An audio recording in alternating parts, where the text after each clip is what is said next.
Hey everyone, today I'm going to go over what I think are the top 5 best decks for ranked in Runeterra. This season I hit rank 1 Master in North America again. I've hit rank 1 every single season since this game's release, and I'd love to tell you guys what I think about this season's top 5 best decks. So number 1, to no one's surprise, is Go Hard. This is probably what most people consider the best deck in the game. With new cards just now coming out, there's a bit more shake-up of discussion of what's the best, because this deck doesn't run any new cards. But I still think it's the best deck in the game, and I'll briefly go over it. So the strategy of this deck is to utilize Go Hard. Drain one from a unit and create 2 copies of me in your deck. Once you've cast me in your deck 3 times, transform all copies of me everywhere to pack your bags.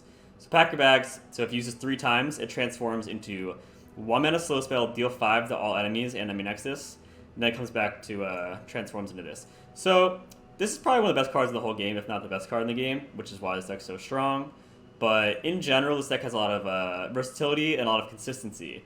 A lot of cards in this deck search cards and draw cards. So Forge Cooper draws a card, this can draw a card, Zap Sprayfin draws the Go Hards. You mostly will see all the cards in your deck, so it adds a lot of consistency in the deck. You rarely ever will draw a bad hand, which is good for playing mini games. This is really strong against anything unit-based, because anything that, let's say you're playing dragons, right? And they have a bunch of Screeching Dragons, a bunch of 5/5s, 4/4s in the field, and then you play this, it kills their whole field. It's a 1 mana slow spell that kills a field full of 5+ cost cards. So beats most unit-based decks. It's extremely consistent. It can deal with aggro with Withering Wail. It can deal with big units with Vengeance.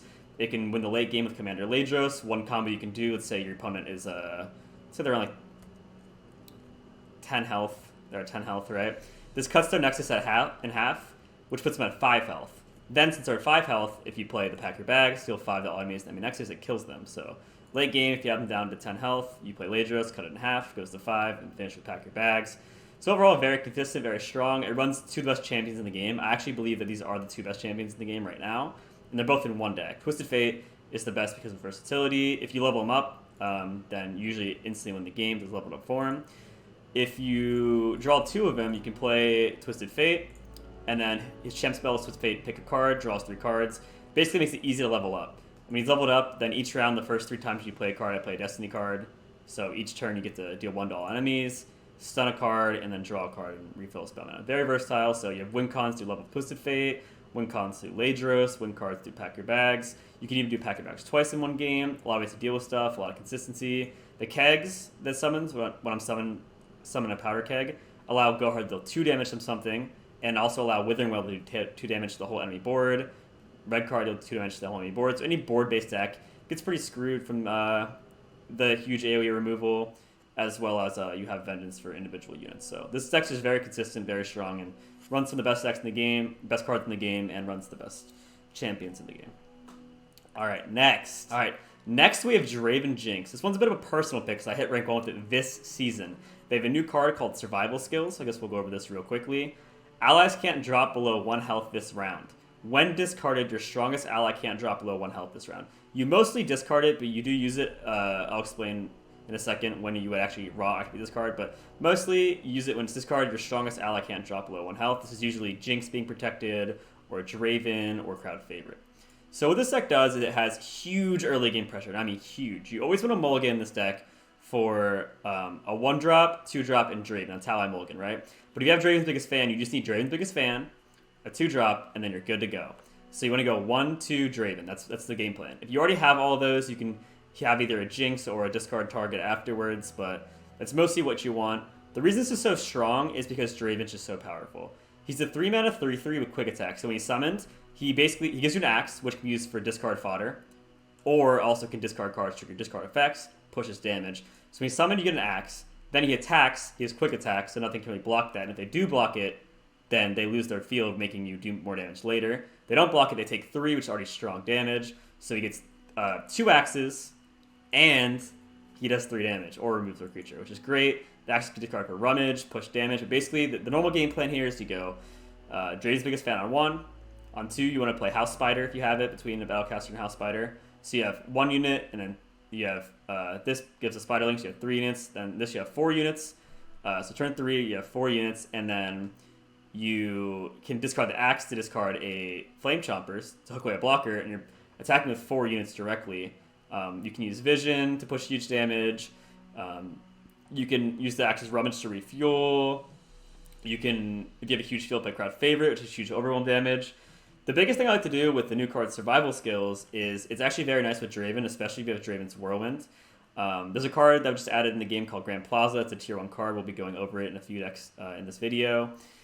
But basically, if they have Grand Plaza, which gives their units Challenger, they try to kill a Draven or a Jinx, you can discard survival skills and keep it alive. And then if Jinx is leveled up, she stays alive, which gets another super mega death rocket next turn. You're pushing 4 more damage, so that lets you stay alive, do 4 more damage. If they hit Draven and you use survival skills, then he gets in combat, so he gets to do an extra axe and puts damage on the unit or kills it. A lot of times you can use Draven. So let's say you summon Draven, right? You have 2 Dravens. You have Draven, and you also have this chance spell Draven's Whirling Death. A battling ally strikes a battling enemy. Okay, so you have Draven, you get an axe, and let's say they play Grand Plaza and attack him, right? You discard the axe, and then you activate Draven's Whirling Death on their unit, or one of their units, and you discard survival skills. Okay, so Draven, axe, discard survival skills, use Whirling Death. Then, since he struck twice with an axe, once with Whirling Death, and then once with the actual combat he goes through, he levels up and clears their unit. So you get to clear a unit and get a level up, and I think it's just huge. One of also the biggest issues with this deck is it loses to Withering Wail and Avalanche and stuff like that, but survival skills can help. At least the big units survive against those. Keeps Jinx alive against like Grasp and stuff like that. Overall, really strong. I caught Automatic Experimenter in this deck for this. Basically, if you have Jinx and you survival skills her, she draws 2 every turn, so you're able to refill that way. It's also just a combat trick that's hard to play around, people don't see coming, so as you can see, I'm very passionate with this deck. I did hit rank 1 with this deck, this format, and I really like it, so yeah, I think this deck's great. The next deck is Endure. Multiple people in the North America server hit rank 1, or hit Masters, and one did hit rank 1 with Endure. Endure is a deck that has always been strong, always been popular, but is a lot stronger when Hush isn't as popular. And a lot of new decks don't run Hush. We have a lot of Grand Plaza decks. We know that Go Hard doesn't run Hush. So a lot of decks just aren't playing Hush right now, which allows They Who Endure to be really strong. They Who Endure says when I'm summoned, grant me +1/+1 for each ally that died. This is basically an aggro deck, right? What you want to do here is open really strong damage output with Bark Beast and Curse Keeper combos. Bark Beast, when the first ally dies, grant me +2/+2. Curse Keeper summons 4 3-minute dice, so you want to have Bark Beast into Curse Keeper into either Bladed Caretaker or Ravenous Butcher and push huge damage. You can push like 8 damage on turn 3 or even more sometimes based on how many blockers they have, all while making your They Who Endure stronger. So you want to have a huge aggro game plan, and then your bomb to finish is They Who Endure. Elise is good damage on 2, hard to deal with. Callista is good, easy to level up with Bladed Caretaker. Bladed Caretaker summons 2 saplings and triggers Curse Keeper, which hooks away blockers and removes their units, and makes They Who Endure stronger. Overall, really solid deck. It's very consistent for the most part. There are certain hands that are awkward, but overall, as long as you draw like the Curse Keeper and early game pressure, you'll do huge damage into They Who Endure. This could easily get to 10-10 plus or 20-20, and you can use Atrocity on it. Kill an ally to deal equal to its power to anything. So basically, you play this, you attack. They usually die from the overwhelm, but if they don't somehow, or they have a way to stop it, you can use Atrocity and kill their Nexus in one shot. So very consistent, very good. I know a few players who have mastered this season, so even if they have Hush, you can still try and win through the huge early game pressure, or if you Stalking Shadows and get They Who Endure, gives you 2 They Who Endure, so even if they Hush one, you have another. Overall, a very good deck. The next deck I like to go into, next 2 decks are both Grand Plaza decks, is Scouts.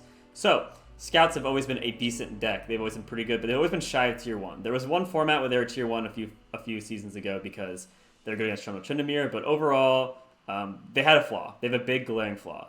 They were very reliant on Misfortune. If you didn't draw Misfortune, you were playing a super below average deck, like a very low Tier 2 deck without Misfortune.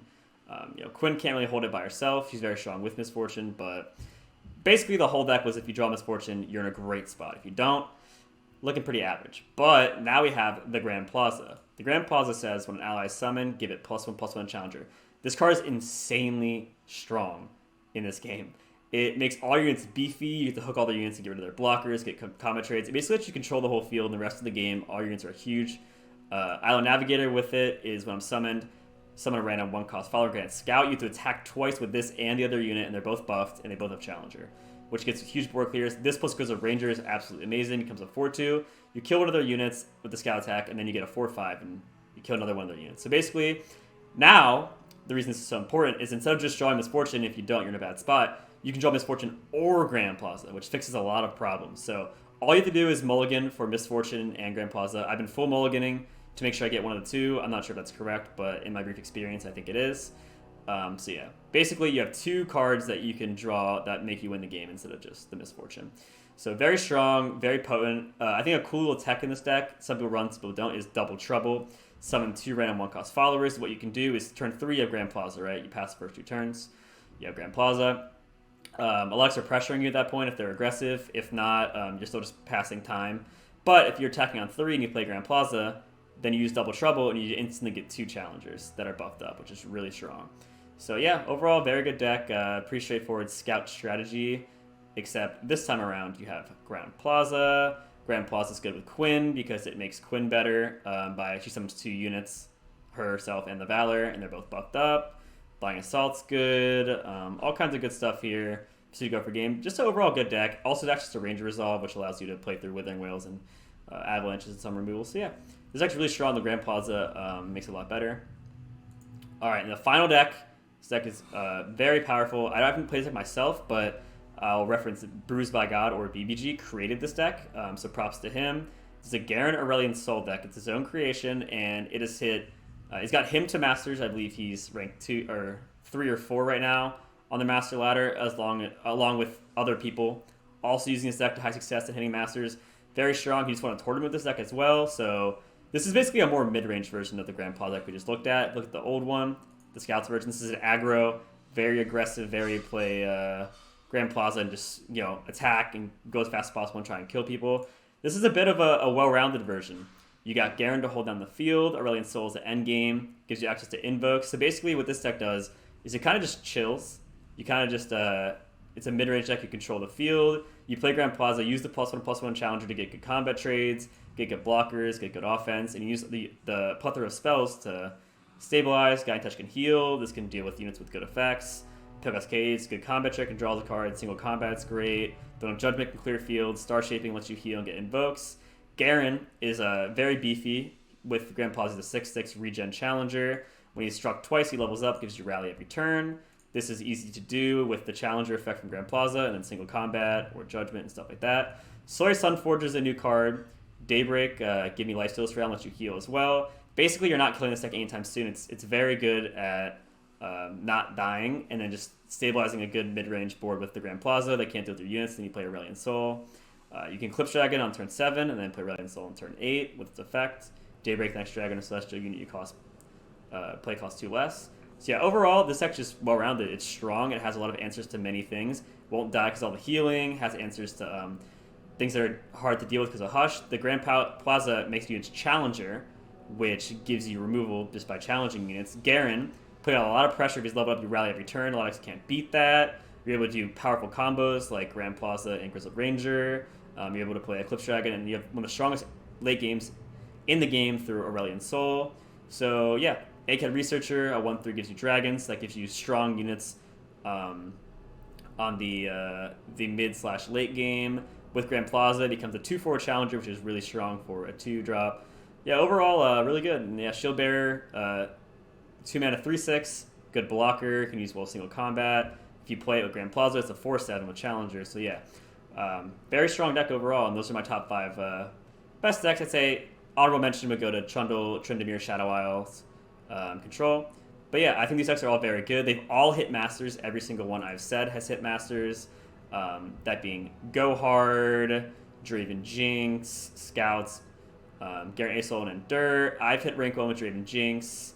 I know that Bruised by God has hit very far with this. I think I saw Hypes maybe get another player get, I think he's ranked 2 with Scouts right now. The very first deck to hit Master was Go Hard and hit rank 1. And then I know Endure also hit rank 1 this season. So all 5 of these decks have hit rank 1, the highest rank in the entire game. So yeah, I think they're all very strong. Let me know what you think in the comments below. I'll be uploading more videos soon. Hopefully some new cards. I'll be uploading my Zoe Victor deck I'm very excited about. But yeah, I stream daily on Twitch. And one more thing, I suppose. I do giveaways. I do daily giveaways for the Infernal Drake. I have daily giveaways every day for the Infernal Drake if you guys want to be there on Twitch. But either way, follow, subscribe. I'll see you guys later. Have a good one.